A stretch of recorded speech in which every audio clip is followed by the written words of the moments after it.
In this video, I'm going to review every single one of the cameras on the Samsung Galaxy A13, in depth, one by one, both for photo and for video. And I would like to start by talking about this one at the top, the ultra-wide camera, which, as you can see, is not especially high quality. This camera is a little bit below what I was expecting, to be honest. Maybe with good lighting and a good photographer, you can take decent pictures, but the moment you zoom in a little, you start to notice that every surface is blurry and there's little to no detail. It only has 5 megapixels, which in 2022 is kind of a joke, but being realistic, it was inevitable that one of the cameras was going to be a piece of trash, because this phone is $150, and with that kind of budget, they obviously had to make some compromises. On the video department, it's a little bit better.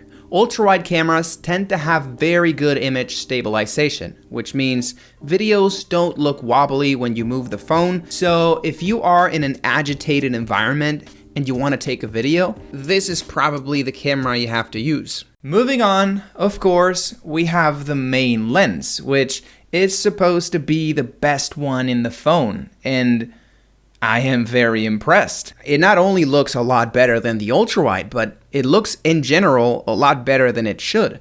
You can probably find similar quality on $300 phones from the competition. There's a lot more detail and way better colors, which I've noticed make a big difference on how the image looks. As you can see, if we compare the same picture taken with the ultra-wide camera and the main camera, colors are different. On the main camera, they look more punchy and realistic. It also has a lot more resolution, jumping from 5 megapixels to 50 megapixels, which is absolutely crazy. It is 10 times as many pixels.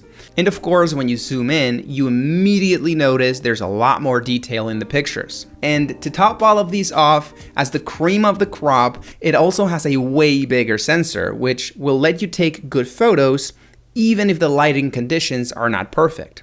When it comes to video, as you can see, it's also going to give you a similar bump in quality, resulting in a much cleaner and crisper video. As I said earlier, unless you want to film something with a lot of movement, you should probably use this camera for video every single time. Moving on, we also have a 2x mode, which doesn't actually take pictures from a different camera.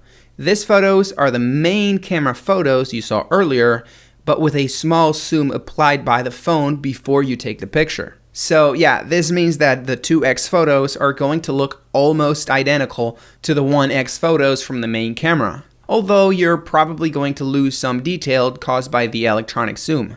And I'm going to say it one more time, the main lens, it's the best one by far. It's got more megapixels, a bigger sensor, a better sensor, better colors. Even when it's zoomed in on the 2x mode, it's surprisingly good. It's better than most other dedicated zoom lenses of the competition, of course, with similar prices. My advice is that you use the main lens, or 1x mode and 2x mode, 90% of the time to take most of your pictures. And you save the ultra-wide camera for those very specific moments when you need to take like a very wide picture, like a group photo. When it comes to night mode, I'm going to be very clear, okay? You should never use the ultra-wide camera to take pictures at night. You're only going to take pictures of absolute darkness and maybe a blurry light if you're lucky. As I said earlier, this camera doesn't really go beyond group photos at broad daylight. But the main camera though, with a way bigger sensor, can receive a lot more light, and it can turn what originally was just a black square into a picture where you can at least see and distinguish objects from one another. On the 2x mode, since it uses the same lens, you're going to see great results too, although a little bit worse than on 1x mode because of the crop applied by the phone. But hey, wait a minute. I've only been talking about two cameras this whole time, the ultra-wide and the main lens, which also acts as the zoom lens. Where here, in the back of the phone, there's 4 cameras. Well, no, this phone doesn't have 4 cameras, although it looks, as you can see, like it has 4 cameras because there's 4 holes. But 2 of those holes are actually complementary sensors to do other stuff. One of them is a 2 megapixel macro lens that can take macro pictures. For those who don't know, macro pictures are pictures where you get the phone very close to the object, so you get a lot of detail. The problem is that this macro camera has very bad quality, so you're probably going to get better results by using the main lens and zooming in. And the other black hole that looks like a camera is a depth sensor that's there to measure distance between objects and your phone. Then it sends all of that information to the other cameras for them to take better pictures. As you can see, when you focus an object that's close to the camera, what's in the background gets a little blurry, which is what usually happens with professional cameras that have way bigger sensors. This effect is only possible thanks to the depth sensor.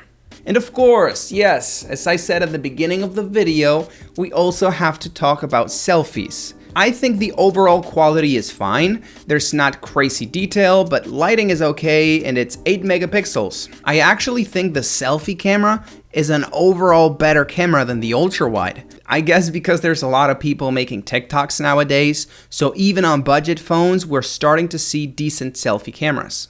Overall, I think this phone has a very decent camera. At least a better camera than the one you would expect for $150, that's for sure. If you're interested in the A13, right now it has a very juicy price on Amazon. I'll leave a direct link in the description.